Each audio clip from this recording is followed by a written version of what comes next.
তাড়াহুড়োর নির্বাচনে কাঙ্ক্ষিত পরিবর্তন আসবে না। নতুন সরকারের সামনে চ্যালেঞ্জ অনেক। ধ্বংস হয়ে যাওয়া সাংবিধানিক প্রতিষ্ঠানগুলোকে বাঁচিয়ে তুলতে হবে।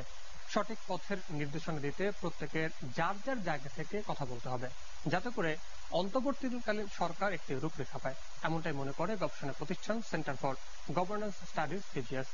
প্রাতিষ্ঠানিক সংস্কারের 8টি বিষয় নিয়ে গণতান্ত্রিক পুনর্গঠনের জন্য সংলাপ শিরোনামের কর্মসূচির সংবাদ সম্মেলনে এসব মতামত দেন সংস্থাটির গবেষকরা।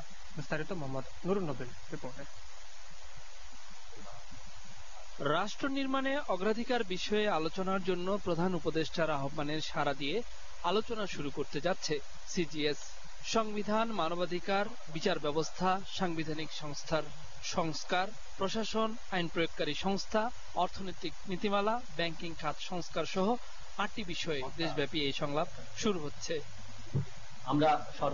সংবাদ সম্মেলনে বলা হয়, কাঠামোগত পরিবর্তন আনতে সংবিধান পুনর্লিখনের কোনো বিকল্প নেই। দায়িত্বে পরিবর্তন এলেও রাষ্ট্র পুনর্গঠন থামানো যাবে না। কতগুলো মৌলিক বিষয়ে আপনি যদি অ্যাড্রেস করতে না পারেন, তাহলে শুধুমাত্র তাড়াহুড়ার নির্বাচনে গণতান্ত্রিক পুনর্গঠন হবে না, এটা আমরা মনে করি। যে কারণে আমরা এটাকে বলছি যে আপনি এখন গণতান্ত্রিক পুনর্গঠনের জন্য সংগ্রাম। একদিন, দুদিনে বা 5 মাসে, 2 বছরে দুর্নীতি মূলোৎপাটন হবে, সেটা সম্ভব হবে না। এক ব্যক্তির শাসন স্থায়ী করতেই সাংবিধানিক প্রতিষ্ঠানগুলোকে ধ্বংস করা হয়েছে। রন্ধ্রে রন্ধ্রে থাকা দুর্নীতি থেকে মুক্ত করে গণতান্ত্রিক ভবিষ্যৎ সুরক্ষায় এ ধরনের সংলাপ সহায়ক বলে জানান সিজিএস এর গবেষক। সংস্কার শব্দটা আমার কাছে বিগত 15 বছরের মুক্তিযুদ্ধের চেতনা যেরকম আমরা শুনেছি, কথায় শুনেছি, কাজে কিছুই হয়নি, সেরকম মনে হয়। যে কারণে সিজিএস এর পক্ষ থেকে আমরা গণতান্ত্রিক পুনর্গঠন বলছি, প্রফেসর রিয়াজ সংবিধানের ক্ষেত্রে পুনর্লিখন বলছেন, এগুলো অত্যন্ত গুরুত্বপূর্ণ।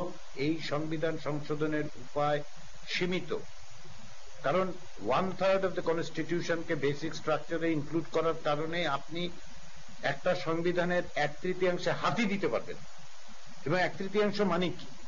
এর মধ্যে এমন সব বিষয় আছে যেগুলি আপনি না সরালে আসলে কোনো অবস্থাতেই কিছু করতে পারবেন না। প্রতিষ্ঠান পুনর্গঠন না করতে পারলে আবারও রাজনৈতিক সরকারের সময় স্বৈরাচার চেপে বসতে পারে। কাজেই এখন সবাইকে যার যার জায়গা থেকে পরিবর্তন আনতে কাজ করার আহ্বান জানানো হয়। মোহাম্মদ নুরুন নবী, গ্লোবাল টেলিভিশন, ঢাকা।